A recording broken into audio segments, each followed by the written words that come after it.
Hey guys, it's TheFrXion here, Tiger Tank 12. I've been calling me, I don't really care, and welcome back to World of Tanks, where we're today just reviewing real fast the VK2801 with a 10.5 centimeter L28 gun. That's a very long name for a tank. This is a vehicle that was one of the original light tanks, one of the original tier 5 light tanks, I think, back in the days, that were really a lot of fun. I'm talking about the T50-2, I'm talking about the Chaffee, I'm talking about the AMX ELC, talking about this tank. They actually didn't take the VK2801 out of the game, but it just didn't have the 105mm howitzer gun.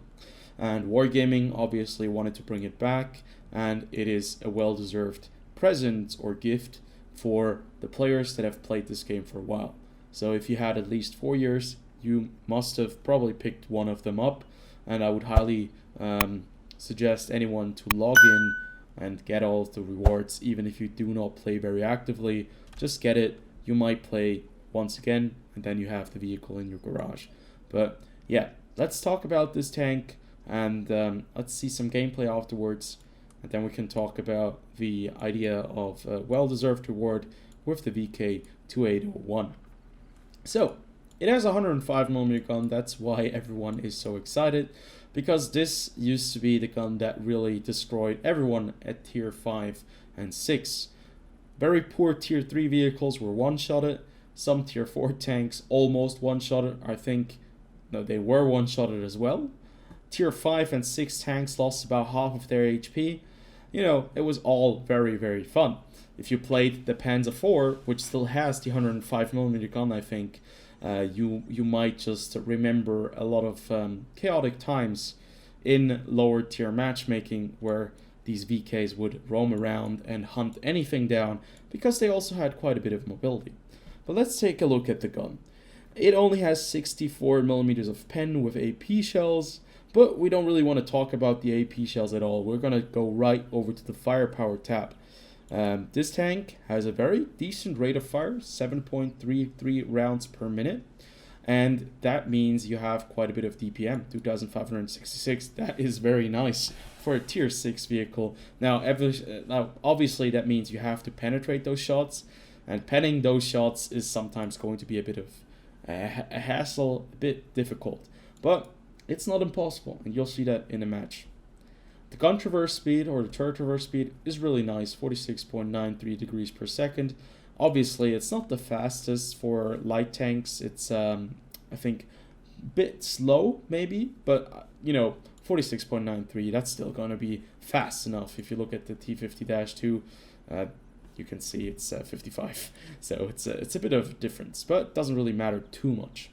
You have 10 degrees of gun depression, which is pretty crazy, 20 degrees of gun elevation, so you can shoot upwards and downwards. You're very flexible. Your aim time is great, 2.16 seconds for fully aimed and reticle.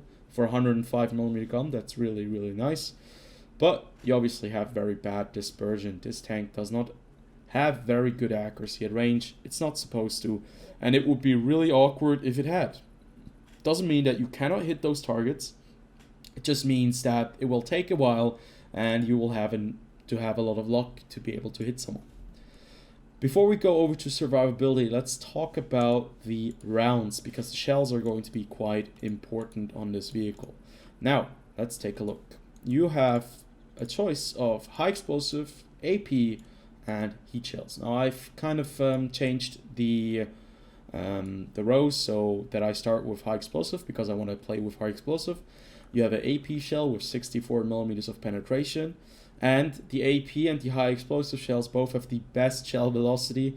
While having said best, we have to put it into context.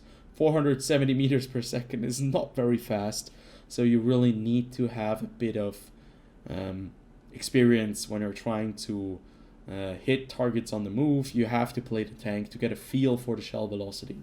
So aiming, at targets that are further away is going to be quite difficult, but it's so much more satisfying hitting someone that is going somewhere quite fast, and you snipe them from 200-300 meters, and you only have 470 meters per second shell velocity. That's really, really cool. The damage potential obviously is completely different because the standard damage you do on the AP shell is 350. The standard damage you do on the high explosive shell, I think, is I'll have to check real fast because I'm not entirely sure. It's higher than 350, or it could be 350 in the high explosive shell, and it could be like 260 on the AP shell. But either way, you do quite a bit of damage when you use the high explosive shell and you manage to penetrate those tanks. Now there's one more option that is one of the options that probably quite a few players will use when they have to engage vehicles that have a bit more armor, where the high explosive shell is not going to be very effective and neither is the AP shell. Well, you have the heat shell. The heat shell costs 4,200, is quite expensive, has worse shell velocity, 376 meters per second, so it's really slow, and it has 104 millimeters of penetration. Now against tier 5, 6 opponents, 104, you can make that work on medium tanks, maybe some heavy tanks from the side or the rear, but yeah, it's still not going to be enough. But I think it's fair because you don't want to have a tank like this running around with about 150 millimeters of pen with a heat shell, because that would make it a bit unbalanced again. So I think the choice is okay. I mostly run around with high explosive shells. Moving on to the hit points, this tank has 680 hit points, just as it used to have. 50 millimeters of armor at the front, 50 at the on the turret at the front, 30 and 30 at the rear and on the side. This tank doesn't have massive amounts of armor but for a light tank at tier 6, it's actually not too bad. Look at the T50-2. Armor is also very, yeah, basically just a little part on the side. But you do have a bit of a slope at the front, so you might bounce some shots. You might bounce when you go up against the T50-2. That's one of the old rivalries that you will see relived in the game. And yeah, you can't really rely on your armor too much. You're a light tank, so we don't really have to talk about the armor too much. What you do have, though, is you're quite heavy for a light tank with almost 29 tons. If you compare it to the T50-2, that's 18 tons, so you have a 10-ton advantage. And you can see I'm using an equipment piece right here that gives me increased or decreased damage by ramming. And what I want to do with this thing is I want to ram tanks at tier 6. I know I'm a bit of a mad player, so I'm a bit of a crazy player when it comes to certain vehicles, and I like ramming shit when I'm playing the VK2801. That's what you can do. The tank is quite fast, 66 kilometers per hour top speed. The specific power to weight is really good as well, 24.95, so you're going to have very good acceleration. Your traverse speed is great, 55.47 degrees per second, so you are going to be very mobile. You're going to have the agility. You can obviously increase it as well if you use some more equipment, but I've decided to go for the coated optics and also vertical stabilizer to give me a bit more flexibility when using the gun, because I do not expect it to use the gun at long ranges, but I do expect to use the gun at close quarter because I want to play this a bit as an aggressive light tank that can ram stuff and do a bit of damage and does not have to, aim in very long or, swivel. So the vertical stabilizer is going to be a bit of a help. Now, concealment-wise, the VK2801 is not the best concealed vehicle. It's very compact. It's not extremely large, but it doesn't have the best concealment. If you look into the T50-2, concealment is better on that. I think the chassis has better concealment as well, the super chassis. If I have crew on it, I think the concealment would be better as well. But I think you can definitely work with it at tier 6 and even tier 7. So you just have to look into it. Now, spotting. Let's take a look at the view range of the turret. The view range on the turret is 380 meters base. But with the right equipment, with the right crew, and the right crew training, you can get it all the way up to 452. And that is going to be really powerful, especially at tier 6, where most of the tanks have about a view range of, 350 meters, 360 meters, and you have a VK2801 with 452 meters. You can do quite a bit of damage right there, unless you have to fight against a T50-2 which with the right equipment can also have quite a good view range. I think the base view range on the T50-2 is maybe better. No, it's a bit worse even. So either way, I think the VK2801, the characteristics, the stats are all okay. They're all great. The gameplay is really fun. I really had a lot of fun when I took this vehicle out in the live stream that I had about 3 or 4 days ago. I really enjoyed it, and if you get this, why not try it out for yourself? You get it for free. If you want to sell it, you can still do it, and you can rebuy it when you kind of want it back again. But I don't think it's a horrible tank. The 105mm gun, the biggest question is, does it still work even with the high explosive changes? It does work, but it doesn't work as good as it used to once.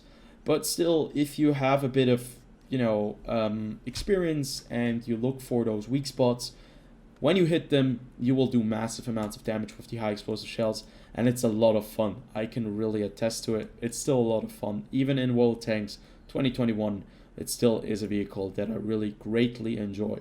So, should you keep it or not, that's up to your own decision. But, I mean, we can go into a match and see what it does. Then we can have a little bit of a verdict for me, what I think of the tank. And yeah, hopefully you have a bit of information on the VK2801. Okay, so the match that I decided to pick for the replay was on the map Lakeville and against tier 7 and tier 8 opponents.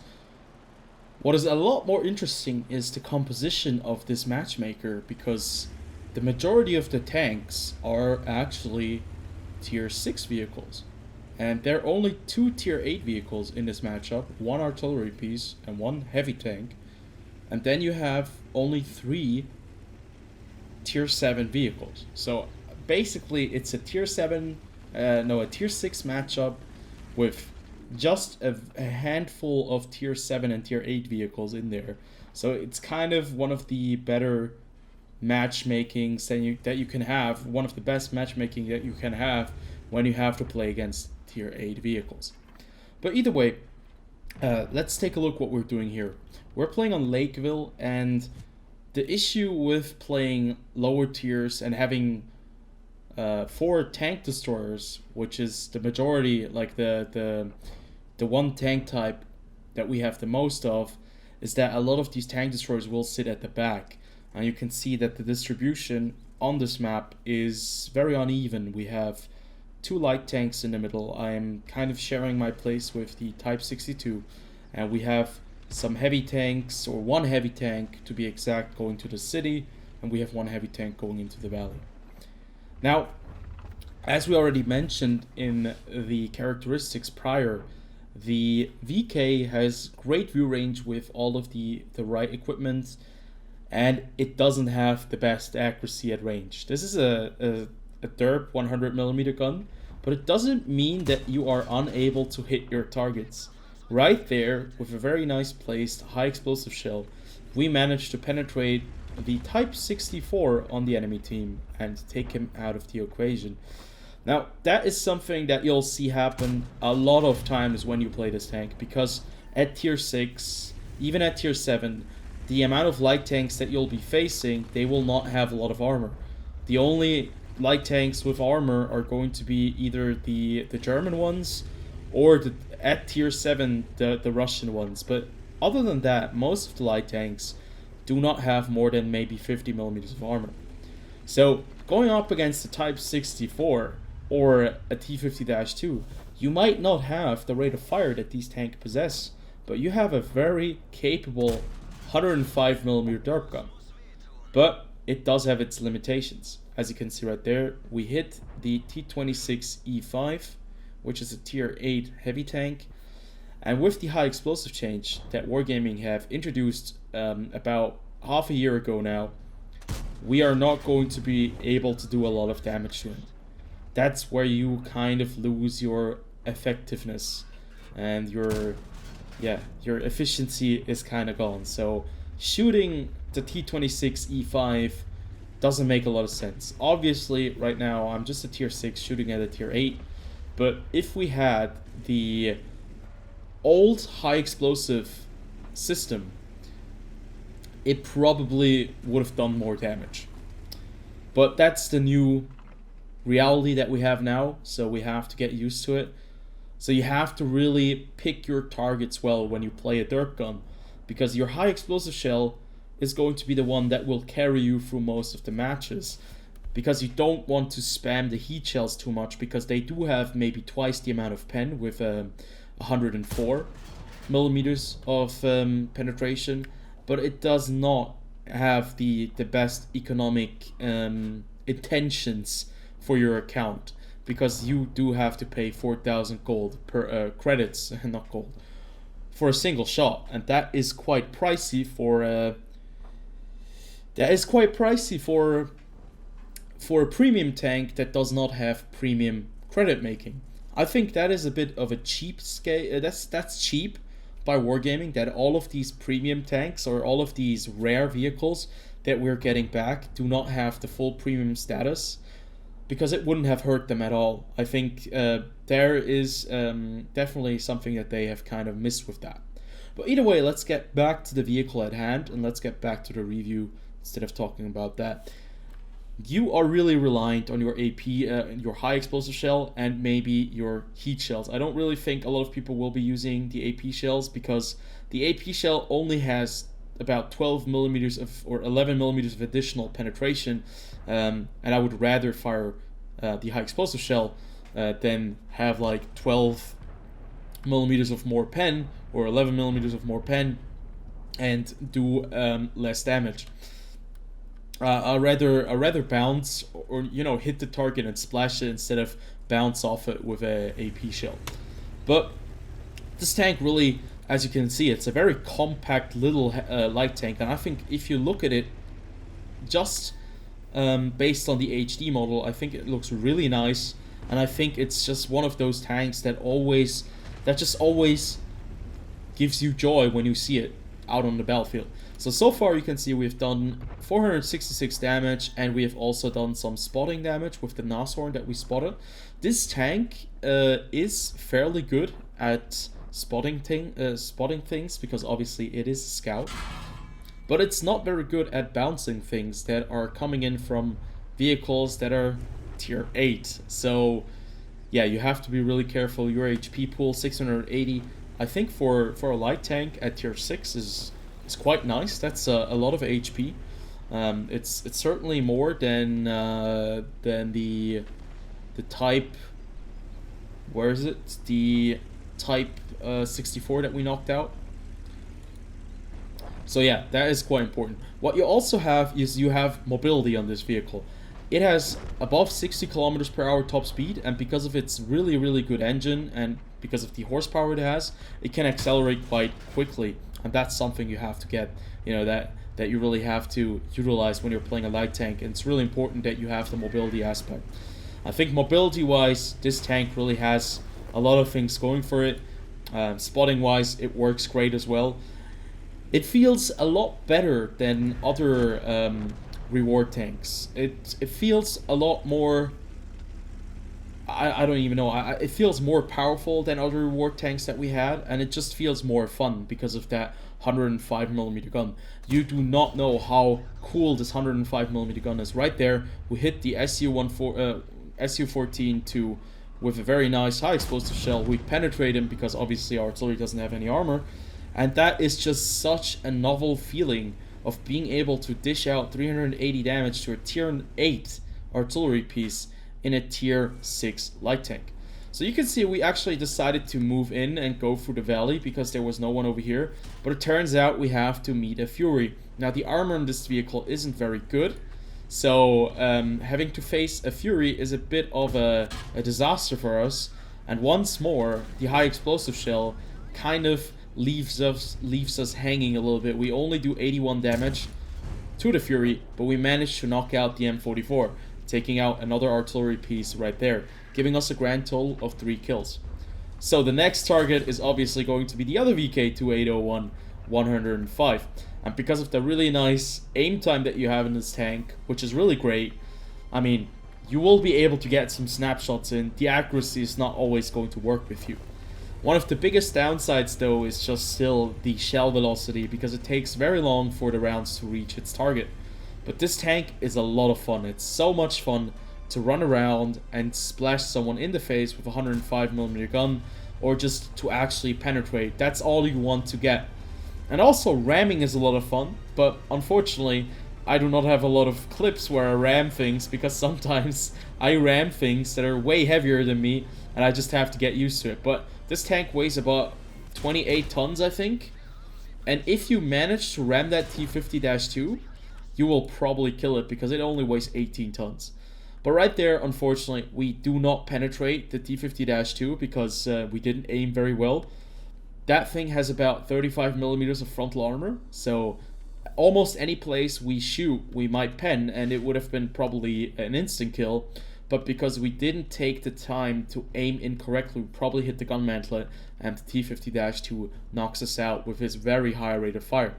Now, what does this mean? This tank does not have the best armor, even though it is quite a buff little, you know, beefy light tank. It's a German light tank, it has some angles to it, you will bounce occasional shots, but still, the armor is nowhere near good enough to be reliable against other vehicles in a lot of scenarios, so you kind of can forget the armor. The tank goes about 60 kilometers per hour. You can up that with the right equipment. I think it really accelerates really quickly because of the very nice horsepower to weight ratio you have on this tank. I think the gun is great. It's still a lot of fun. You can see the high explosive changes though, that they do tend to make the high explosive a bit more unreliable in situations where you would have done more damage prior, but you have to get used to that because you cannot change it. I didn't have to spend heat shells, or I didn't have to utilize heat shells in this game at all. If I would have utilized the heat shell against the T50-2, probably would have been a pen and I probably would have killed him. But still, I think that you don't really have to rely on it all the time. You can play this tank with heat, obviously, and it will help you out in certain scenarios, but I don't really think that it's going to be that much of an improvement, even though having 100mm of pen instead of 53 is definitely a step up. But I think you can do well with the high explosive. You just have to get used to how to play this tank. I think this tank can work really well if you flank someone and you're like the second vehicle that gets lit up and is able to actually put one into them and then drive away, because that is what this vehicle can do. It can be a little bit of a stealthy assassin that just hits you with a little 105mm round real fast and then just, you know, get the hell out of there. That works, and I think the accuracy isn't even too bad.